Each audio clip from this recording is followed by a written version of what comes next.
Yeah, I went to the city today and I was walking around this Joensuu City Hall and took a few pictures, and I just thought I will check if there's anything on Wikipedia about that building. The Joensuu City Hall is a brick building in the center of Joensuu, Finland, designed by Elian Saarinen and completed in 1914, combining styles of romantic nationalism. I tried to read about it, but it's really strange. And late Art Nouveau.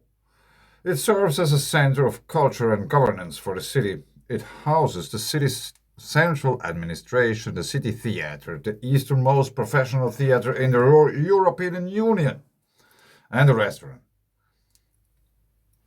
The city hall is located on the banks of the Pielinen River on the Rantakatu street. After its completion in November 14 in 1914, the city hall corresponded quite closely to Saarinen's drawings, especially from its facades. The facade statues were designed by sculptor Johannes Haapasalo. So I want to show you a few pictures. This is the first one I took. Yeah, it's just stairs, a door, and windows. Okay. But first of all, we have those stairs. They're not really visible here in the picture. But anyway, add tags. No, I want the picture. You know, there's stairs which go up, and then it goes even more up. Okay. And then on these sides, we have those interesting. If I just could zoom in. These. It's like a heavenly pillar with repetitive patterns. It might be this kind, the tree, which is in Finnish mythology. The oak, which keeps the heaven above, in a way. So we have those on both sides. Then we have these figures here, which also have in itself a repetitive pattern. And they are in the heavens, as you will, because first you rise up the stairs. You come from here. So down here is earth. You are already a little bit up. And then are the heavenly pillars. This is already heaven. Okay. And as you watch further up, you will notice in the windows these things. Spheres in spheres in spheres.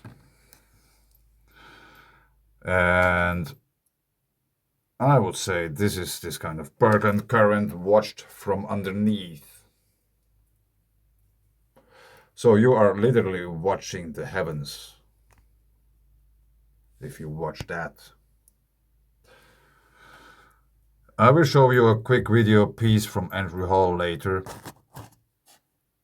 I just wanted to show you some other pics. And here we have, in a way, a similar. Is it Jacob's ladder in the heavens? And we have waves. They can represent either wind or water.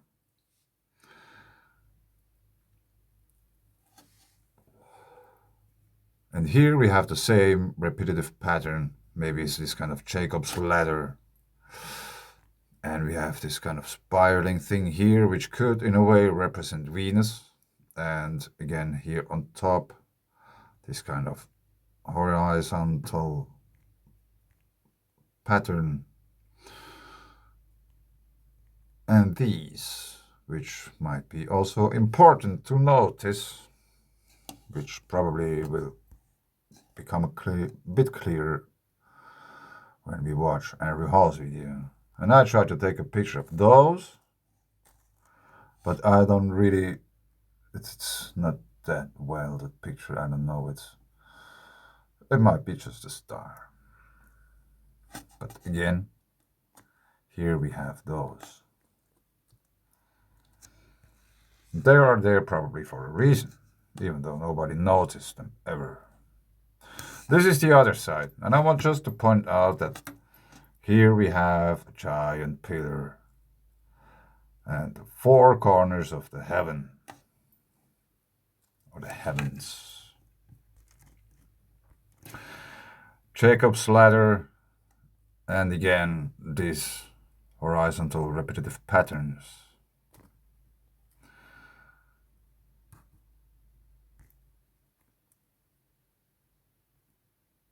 And here we have three spheres on top of each other, which could represent the polar configuration.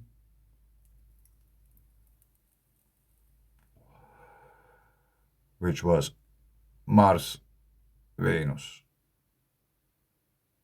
and Saturn.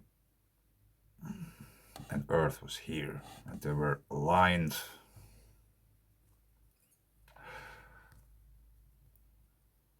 Now let's go up on top of here. We have this kind of similar repetitive pattern here. This could be this kind of standing wave.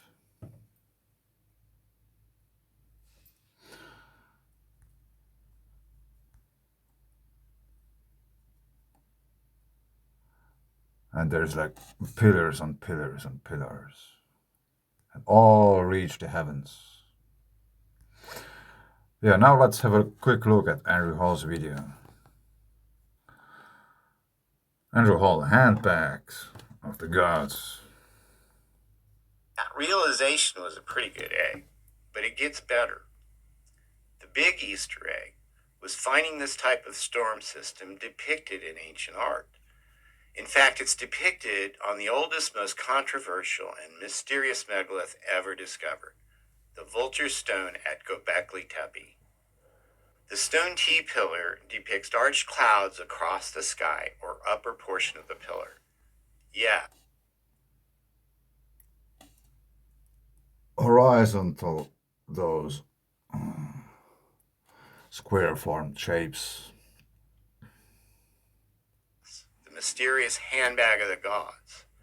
And this is just my theory, of course, but the handbag depicts the box-like shape of mesocyclones seen at a distance, with the arch receding from center to behind, where it downdrafts into an unseen cyclone.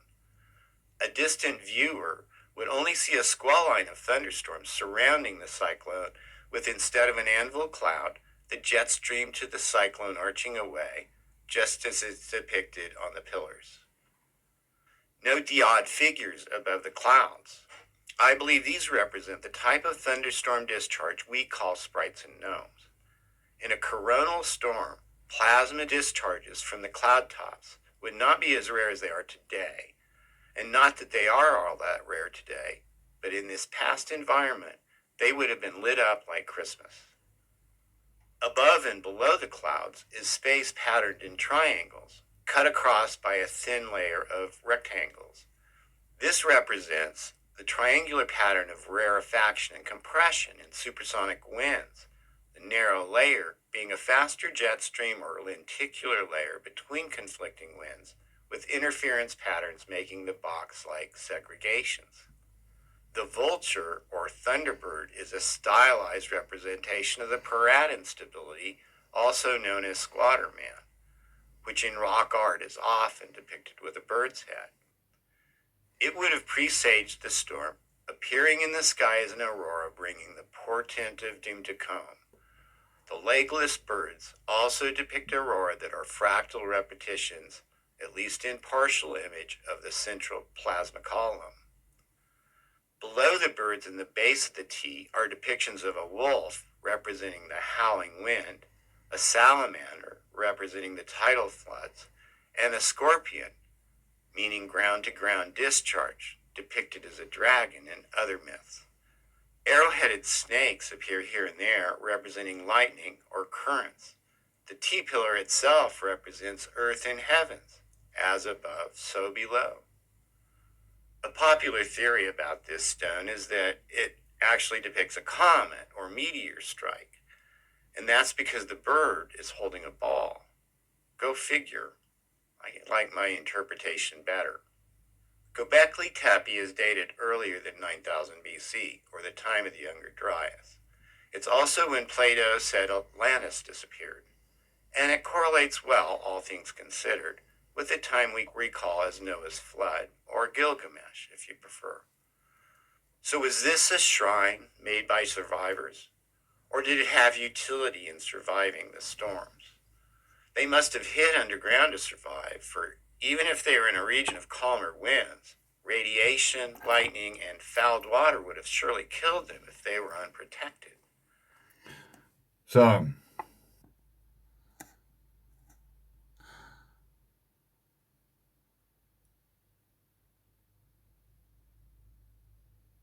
yeah, no, I made a mistake with the video. So I just, let's go back. I don't know when it started and when it stopped recording. Just now I make it again. And compression In his video, in Göbekli Tepe, like those triangle shapes are horizontal. If we go to these pictures here, they are more vertical.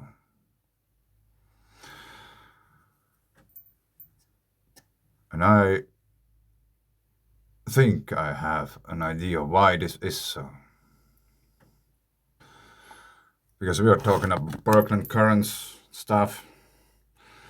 So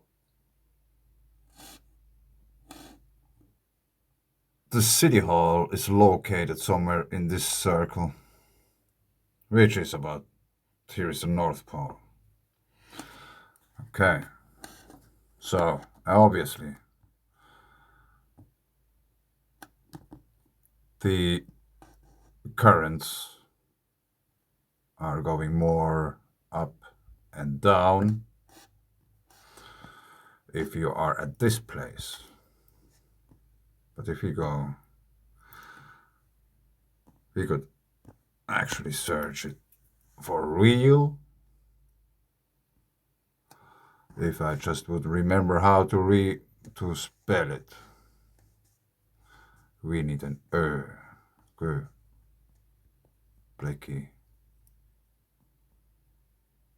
Tepe, something like that.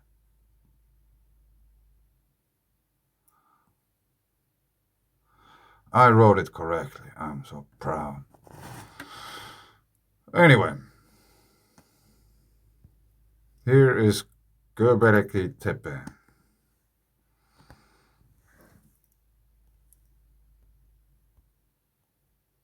And I try to keep it in the middle of the screen.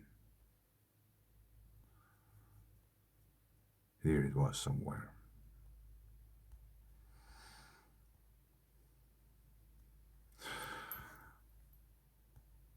In Turkey.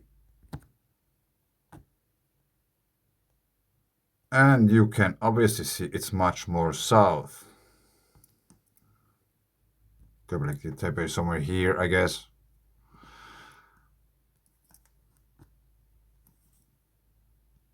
And this City Hall is here. So this is almost at the equator, at least nowadays. So probably the winds were going to that direction. If you would stand there on the ground, they would go from left to right or right to left in the sky. But if you're up here, probably there are more upwards or downwards winds. That's why the same patterns are in a different direction on the City Hall here. But I will leave it here. This was just some observations I made today. Thanks. Bye.